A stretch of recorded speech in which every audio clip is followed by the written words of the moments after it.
आज की वीडियो का टॉपिक है कि माह रमजान में बीवी से हमबिस्तरी का तरीका क्या होना चाहिए।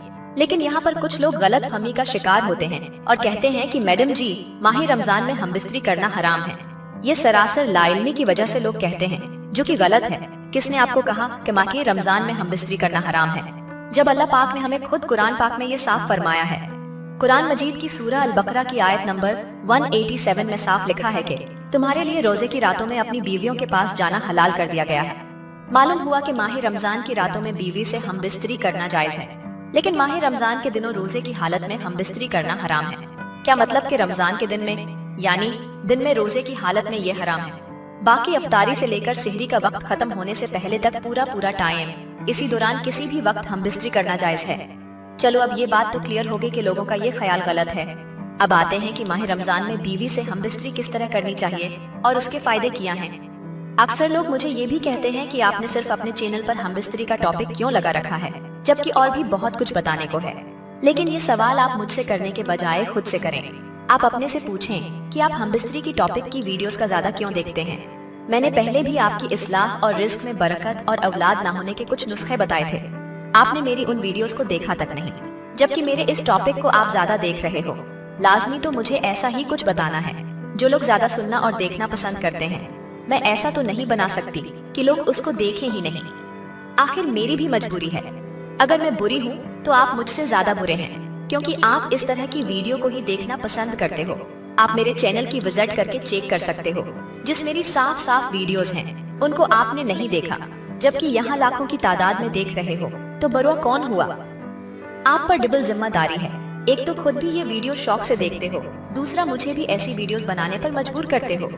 चलो अब बातें काफी होगी, अब आते हैं आपके असल पसंदीदा टॉपिक पर कि हमबिस्तरी कैसे करें। रमजान में बीवी से हमबिस्तरी के भी 3 बड़े फवायद हैं। पहला फायदा, नेक औलाद की पैदाइश, क्योंकि रमजान में अल्लाह की खास रहमतें और बरकतें नाजिल होती हैं। इस महीने में इबादत करने से दिल रोशन होता है, ईमान में ताजगी और हरारत आती है, जिसकी वजह से मर्द और औरत का वो पानी जिसके जरिए अल्लाह पाक एक इंसान को पैदा करता है, वो भी पाकीज़ा हो जाता है। अल्लाह के वलियों की औलाद नेक क्यों होती थी? इसकी सबसे बड़ी वजह यही थी कि वो इबादत करते थे और उनके दिल पाकीज़ा होते थे।